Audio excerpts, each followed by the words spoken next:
বন্ধুরা, তোমাদের মাঝে সুন্দর একটা ভিডিও নিয়ে আসছি কাঁচা আমের। অবশ্যই পুরো ভিডিওটা দেখবে। কাঁচা আমের শরবত খুবই সুন্দর এবং খুবই সুস্বাদু, খাইতে অনেক মজা ছিল।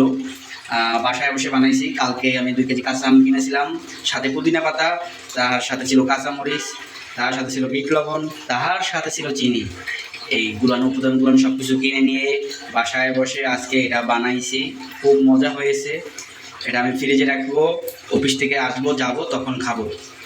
গরমিকাল বলে কথা, খুবই সুন্দর হয়েছে। যারা কাঁচা আমের শরবত খেয়েছেন তারা অবশ্যই মতামতটা আপনারা কমেন্ট করে জানাবেন। অনেক সুন্দর হয়েছে, মানে বলার কোনো ভাষা নাই।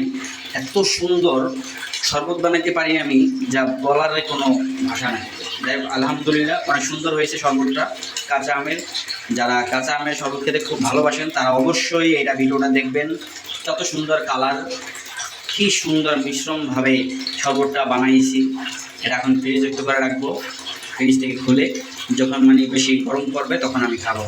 ভিডিওটা ভালো লাগলে অবশ্যই বন্ধুরা কমেন্ট করে আপনাদের মতামতটা জানাবেন। পুরো খালি করে বলাইছি। আমার প্রায় 5 লিটার মতন, 5.5 লিটার মতন হয়েছে। এটা ফ্রিজে করে রেখে দেবো। মানে 5.5 লিটার একটু বেশি হবে আর কি। 4 লিটার আর 1.5 লিটার, 5.5 লিটার মতন। যাই হোক, খুব সুন্দর। দেখেন বন্ধুরা কেমন হয়েছে শরবতগুলো। আর কে কে খেয়েছেন কাঁচা আমের শরবত অবশ্যই কমেন্ট করে জানাবেন, কিন্তু বন্ধুরা ভুলবেন না। কাঁচা আমের শরবত বানানোর জন্য যা যা প্রয়োজনীয় আপনাদের লাগবে সেটা হলো কাঁচা আম, কাঁচা মরিচ, বিট লবণ, চিনি। এই উপাদানগুলোর জিনিসগুলো আপনাদের লাগবে। এইগুলো নিয়ে আপনারা সব কিছু গুজগাছ করে রাখবেন। তারপরে ব্লেন্ডার মেশিন দিয়ে গুঁড়া করে নেবেন। খুব সুন্দর লাগবে অ্যান্ড খুব সুস্বাদু, খাইতে অনেক মজা লাগবে। সবাই কমেন্ট করে জানাবেন বন্ধুরা। আল্লাহ হাফেজ, বাই বাই। সবার জন্য ভালোবাসা রইল। আমার পাশে থাকবেন। আপনাদের ভালোবাসার কারণে আমি আরও সুন্দর সুন্দর ভিডিও আপলোড দেবো।